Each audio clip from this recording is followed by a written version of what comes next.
ಇವತ್ತು ನಾವು ಒಂದು ವಿಶೇಷವಾದ ಸಿನಿಮಾದ ಬಗ್ಗೆ ಮಾತನಾಡೋಣ. ಅದೇ ವೃತ್ತ. ಹೆಚ್ಚಾಗಿ ಸದ್ದು ಮಾಡದೆ ಬಿಡುಗಡೆಯಾದ ಈ ಸಿನಿಮಾ ನೋಡಿದ ಪ್ರತಿಯೊಬ್ಬರಿಗೂ ಒಂದು ಕಾಡುವಂತಹ ಅನುಭವ ನೀಡುತ್ತೆ.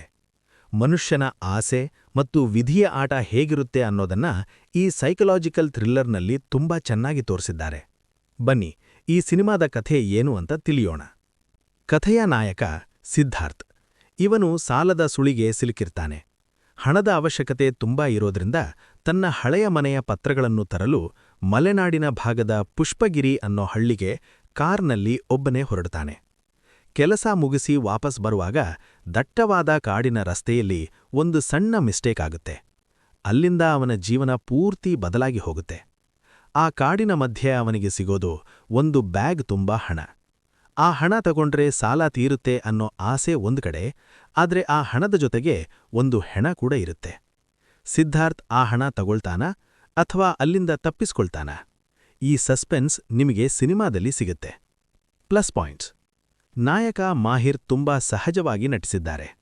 ಹಣದ ಆಸೆ ಮತ್ತು ಭಯದ ನಡುವೆ ಸಿಲುಕುವ ಸಾಮಾನ್ಯ ಮನುಷ್ಯನ ಪಾತ್ರಕ್ಕೆ ಅವರು ಜೀವ ತುಂಬಿದ್ದಾರೆ. ಚೈತ್ರಾ ಆಚಾರ್ ಸಣ್ಣ ಪಾತ್ರವಾದರೂ ನೆನಪಿನಲ್ಲಿ ಉಳಿತಾರೆ.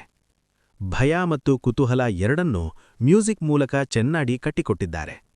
ರಾತ್ರಿಯ ಹೊತ್ತು ಕಾಡಿನ ದೃಶ್ಯಗಳನ್ನು ಚಿತ್ರೀಕರಿಸುವುದು ಕಷ್ಟ, ಆದ್ರೆ ಇಲ್ಲಿನ ಸಿನಿಮಾಟೋಗ್ರಫಿ ತುಂಬಾ ಪವರ್ಫುಲ್ ಆಗಿದೆ. ಆ ಕತ್ತಲೆ ಕೂಡ ನಿಮಗೆ ಕಥೆ ಹೇಳುತ್ತೆ. ವೃತ್ತ ಅಂದ್ರೆ ಒಂದು ಸುಳಿ. ನಾವು ಮಾಡುವ ತಪ್ಪುಗಳು ಹೇಗೆ ನಮ್ಮನ್ನೇ ಸುತ್ತುವರಿಯುತ್ತವೆ ಅನ್ನೋದನ್ನ ಸಿನಿಮಾ ಕೊನೆಯಲ್ಲಿ ಅರ್ಥ ಮಾಡಿಸುತ್ತೆ. ಮೈನಸ್ ಪಾಯಿಂಟ್ಸ್: ಇದು ಫಾಸ್ಟ್ ಆಗಿ ಹೋಗೋ ಆಕ್ಷನ್ ಸಿನಿಮಾ ಅಲ್ಲ. ಕಥೆ ನಿಧಾನವಾಗಿ ಸಾಗುತ್ತೆ, ಹಾಗಾಗಿ ಸ್ವಲ್ಪ ತಾಳ್ಮೆ ಇರಬೇಕು.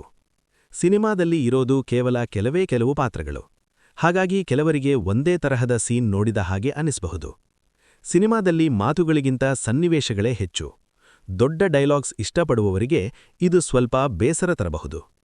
ನೀವು ಹೊಸ ರೀತಿಯ ಥ್ರಿಲ್ಲರ್ ಸಿನಿಮಾ ನೋಡಬೇಕು ಅಂತಿದ್ರೆ ವೃತ್ತ ಮಿಸ್ ಮಾಡಬೇಡಿ. ಸಾಲ, ಆಸೆ ಮತ್ತು ಮನುಷ್ಯನ ಗುಣದ ಬಗ್ಗೆ ಈ ಸಿನಿಮಾ ಹೊಸ ಪಾಠ ಹೇಳುತ್ತೆ. ಈ ಸಿನಿಮಾ ಸದ್ಯಕ್ಕೆ ZEE5 OTT ಪ್ಲಾಟ್ಫಾರ್ಮ್ನಲ್ಲಿ ಲಭ್ಯವಿದೆ. ನೀವು ಈ ಸಿನಿಮಾ ನೋಡಿದ್ರೆ ನಿಮಗೆ ಹೇಗೆ ಅನ್ನಿಸ್ತು ಅಂತ ಕಮೆಂಟ್ ಮಾಡಿ ತಿಳಿಸಿ. ಧನ್ಯವಾದಗಳು.